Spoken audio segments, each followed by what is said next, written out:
मेरे पति ने मुझे तलाक दे दिया क्योंकि मैं कभी माँ नहीं बन सकती थी। फिर उन्होंने दूसरी शादी कर ली। ठीक 1 साल बाद उनके घर एक बेटा पैदा हुआ, जिसकी खुशी में उन्होंने पार्टी रखी और मुझे भी उस पार्टी में बुलाया ताकि मुझे जेलस फील करवा सके। मैं उनका ये इरादा बहुत अच्छे से जानती थी, इसलिए मैं जब पार्टी में गई तो मेरे हाथ में एक लिफाफा था, जो कि एक खास तोहफा था जो मैं उसके लिए लेके आई थी। उन्होंने मेरे पास आकर बहुत ही घमंड से कहा, देखा, मैंने तुम्हें तलाक देकर बिल्कुल सही किया। आज मैं एक बेटे का पिता हूँ। पहले मैं मुस्कुराई और वो लिफाफा पकड़ाते हुए बोली, इसे देख लो। जैसे ही उन्होंने ये लिफाफा खोला, उनके सर पर आसमान ही टूट पड़ा, क्योंकि उस लिफाफे में मेरा नाम अनुराधा है और आज मेरी ननद खुशी की गोद भराई थी और मैंने पूजा की सामग्री छू दिया तो मेरी सास ने बवाल मचा दिया। बोलने लगी, तुमने सामान को क्यों छू दिया? क्या तुम्हें इतना भी नहीं पता कि ये खुशी की गोद भराई की सामग्री है और ऐसी सामग्री को किसी बांझ औरत को छूने से अपशगुन होता है? कहीं ऐसा तो नहीं कि तुमने अपनी ननद की खुशी देखी नहीं जा रही है? और अपने छलकते आंसुओं को रोकते हुए सिर्फ इतना ही बोल पाई कि मम्मी जी, मैं इसके आगे मुझसे कुछ बोला भी नहीं गया। इतने में मेरी ननद कम और सहेली ज्यादा थी, ताने देते हुए बोली, भाभी, मुझे आपसे ऐसी उम्मीद नहीं थी। आपको तो खुश होना चाहिए था कि मैं माँ बनने वाली हूँ। इतना अपमान सहने के बाद जब मैंने अपनी झुकी हुई नज़रों से अपने पति राजन की तरफ देखा कि वो मुझे बहुत प्यार करते हैं और वैसे भी हमारी लव मैरिज हुई थी, वो जरूर मेरी तरफ से बोलेंगे, लेकिन उन्होंने भी मुझे ही बोला कि तुम तो खुशी को अपनी बहन मानती हो ना, तो फिर तुम अपनी ऐसा क्यों कर सकती हो? उनकी ये बात सुनकर मैं अंदर से टूट गई थी, क्योंकि कोई भी औरत सास ननद के ताने तो सहन कर सकती है, लेकिन उसका पति जिस पर अपने से ज्यादा जान न्यौछावर कर दिया, वह अगर इंसान को ताने मारे तो फिर वह क्या कर सकती थी? मैं रोते रोते किचन में चली गई। बांझ होने के नाते मैं पूजा सामग्री को हाथ भी नहीं लगा सकती थी, लेकिन एक बहू होने के नाते उस घर के सभी कामों की जिम्मेदारी मेरी थी।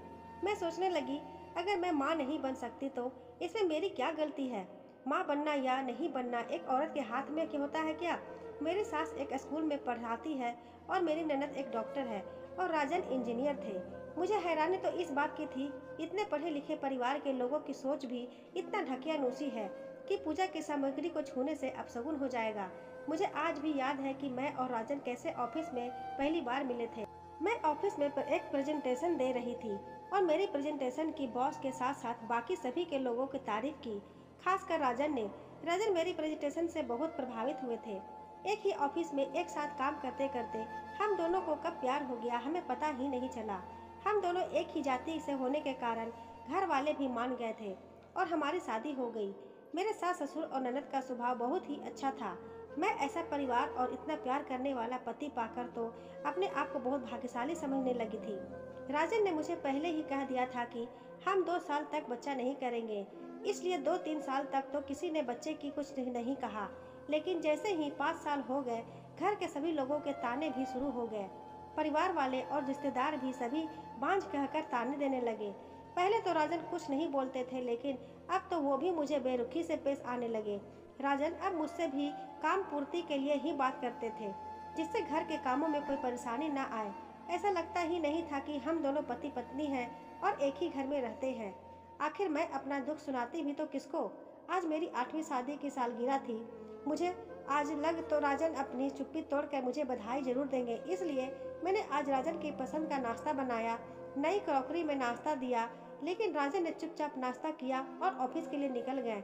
मैंने तबीयत खराब होने का बहाना करके ऑफिस से छुट्टी ले ली ताकि मैं डिनर अच्छे से तैयार करके अपने बेडरूम को भी सजा सकूं और राजन को सरप्राइज दे सकूं। आज राजन ने एक बार भी नहीं पूछा कि तुम ऑफिस से छुट्टी क्यों ले रही हो, क्या तुम्हारी सचमुच तबीयत खराब है? मैंने आज डिनर में आज पालक पनीर, भिंडी की सब्जी और कई सारी सब्जियां बनाई थी। अपने बेडरूम को बहुत अच्छे से सजाया और खुद भी राजन की पसंद के रंग की साड़ी पहनकर अच्छे से तैयार हो गई। आज मुझे पूरी आशा थी कि राजन आज हमारी शादी की सालगिरह पर हमें जरूर विश करेंगे, मगर उन्होंने तो मेरी तरफ नजर उठाकर भी नहीं देखा। मैंने सोचा कि शायद बेडरूम में जाकर मुझे विश करेंगे, लेकिन सब कुछ मेरी उम्मीद से उल्टा हुआ। विश करना तो बहुत दूर की बात है, राजन ने तो मेरी तरफ देखा भी नहीं। मैंने अपने दिल पर पत्थर रखकर कहा कि राजन, आज हमारी शादी की सालगिरह है, क्या तुम ये भूल गए हो? राजन ने बोला, अरे नहीं तो मैं वो मनहूस दिन कैसे भूल सकता हूँ। इसी दिन तो एक बांझ औरत मेरे गले पड़ी थी। मैंने रोते हुए कहा, हम एक बच्चा गोद भी तो ले सकते हैं ना। राजन ने कहा, हमारा इस टॉपिक पर पहले भी कई बार बहस हो चुकी है कि मैं किसी और के बच्चे को, किसी और के खून को नहीं अपना सकता। मुझे मेरा अपना बच्चा चाहिए, जो कि तुम मुझे नहीं दे पा रही हो।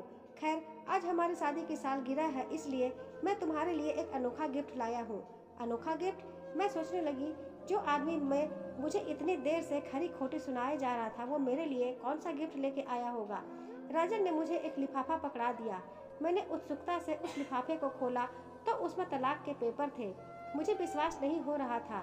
जो राजन प्यार की बड़ी बड़ी बातें करता था, हर परिस्थिति में मेरा साथ देने की बात करता था, वो मुझे एक बच्चे के लिए तलाक दे रहा था। मेरी आंखों के सामने अंधेरा छाने लगा, लेकिन मैंने जल्दी से ही खुद पर काबू पाते हुए तुरंत ही तलाक के पेपर पर हस्ताक्षर कर दिए, क्योंकि जिस इंसान के दिल में ऐसे मेरे लिए रत्ती भर प्यार नहीं बचा था, उस इंसान के साथ रहने का क्या फायदा।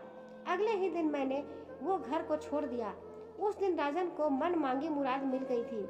मैंने थोड़े ही दिनों में कोशिश करके कंपनी की दूसरी ब्रांच में ट्रांसफर ले लिया, क्योंकि मैं राजन के साथ एक ही ऑफिस में काम करके मैं जीते जी कल को याद नहीं करना चाहती थी। एक ही महीने बाद राजन ने दूसरी शादी कर ली। मुझे साल भर में ही राजन के बेटा होने की खबर मिली। मुझे नीचा दिखाने के लिए राजन ने बेटा होने की खुशी में जो पार्टी रखी थी, उसमें मुझे भी बुलाया था, क्योंकि मुझे वो गर्व से अपना बेटा दिखा सके। जब मैं पार्टी में पहुंची तो राजन ने मुझे बहुत घमंड से कहा, देखो तुमसे तलाक लेने का फैसला कितना सही था, मैं बाप बन गया हूँ। मैंने बहुत ही विनम्रता से कहा, पापा बनने की बहुत बहुत बधाई हो राजन। मैंने उसे एक लिफाफा दिया और बोला, पापा बनने की खुशी में मेरी ओर से एक अनोखा गिफ्ट। मेरे मुंह से अनोखा गिफ्ट सुनकर राजन को झटका लगा, क्योंकि उसने मुझे अनोखा गिफ्ट बोलकर सालगिरह पर तलाक के कागजात दिए थे। आज मैंने उसको कौन सा अनोखा गिफ्ट दिया है, ये सोचते हुए उसने उस लिफाफे को खोला। उस लिफाफे में एक कागज थे, जिसको पढ़ने के बाद राजन के पैरों के नीचे से जमीन ही निकल गई। उसका खुद से कंट्रोल छूटने लगा। वो दिसंबर की कड़कती ठंड में पसीने से भीग गया।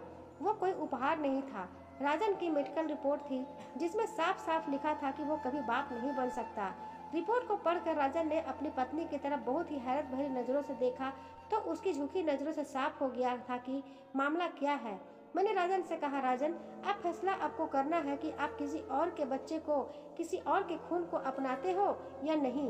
इतना कहकर मैं वहाँ से बिना खाए पिए चली आई। दूसरे दिन राजन और उसकी माँ मेरे घर आए। दोनों ही अपने किए के लिए बहुत शर्मिंदा महसूस कर रहे थे। वो लोग बात कहाँ से शुरू करें, ये उनको समझ नहीं आ रहा था। आखिर राजन ने ही बात शुरू की। उसने बोला कि वो मेडिकल रिपोर्ट। मैंने राजन से बोला कि क्या आपको याद है, हम दोनों ने ही अपना मेडिकल चेकअप करवाया था और आप किसी काम की वजह से रिपोर्ट लेने नहीं जा पाए थे। मैं अकेले ही रिपोर्ट लेने गई थी। हाँ याद है, लेकिन तुमने तो घर आकर बताया था कि कमी तुम में है। तुमने झूठ क्यों बोला था? खुद में कमी ना होते हुए भी तुमने इतने साल सबके ताने क्यों सुने? मैंने भी तुम्हें कितना परेशान किया, फिर भी तुमने कुछ क्यों नहीं बोला? खुद में कमी ना होते हुए भी तुमने इतने साल सबके ताने क्यों सुने? मैंने भी तुम्हें कितना परेशान किया, फिर भी तुमने कुछ क्यों नहीं बोला? आखिर क्यों? मैं आपसे बहुत प्यार करती थी। मैंने सोचा अगर आपको सच्चाई पता चल जाएगी तो तुम बर्दाश्त नहीं कर पाओगे। आप अंदर से अंदर टूट जाते। मैं आपको टूटता हुआ नहीं देख सकती थी। मेरा क्या था, मुझे तो ताने सुनने की आदत पड़ गई थी, लेकिन आपके ताने सुनने की हिम्मत मुझमें भी नहीं थी। जब मैंने तुम्हें तलाक के कागजात दिए, तब तो सच्चाई बता सकती थी। राजन, गलती मेरी है कि मैंने आपके प्यार पर भरोसा किया। मुझे लगता था कि दुनिया कुछ भी कहे, पर मेरा पति मुझे कुछ नहीं कहेगा और ना ही मुझे वो छोड़ेगा। उस दिन मेरा विश्वास टूट गया, लेकिन जब आपने तलाक के कागजात मुझे दिए तो मेरा भरोसा पूरी तरह से टूट गया। जब आप मुझसे प्यार करते ही नहीं थे तो मैं आपके साथ रहने का क्या फ़ायदा था? इसलिए मैंने उस कागजात पर हस्ताक्षर कर दिए। मेरी सास मुझसे कहने लगी, बहू, हमसे बहुत बड़ी गलती हो गई है, प्लीज हम लोगों को माफ़ कर दो, अपने घर चलो।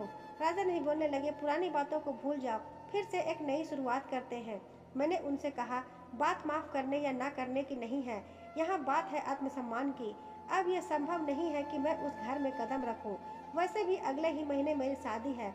मैंने तो वो अनोखा गिफ्ट इसलिए आपको दिया था क्योंकि मैं देखना चाहती थी कि आप दोनों माँ बेटे किसी और के बच्चों को अपनाते हो या नहीं।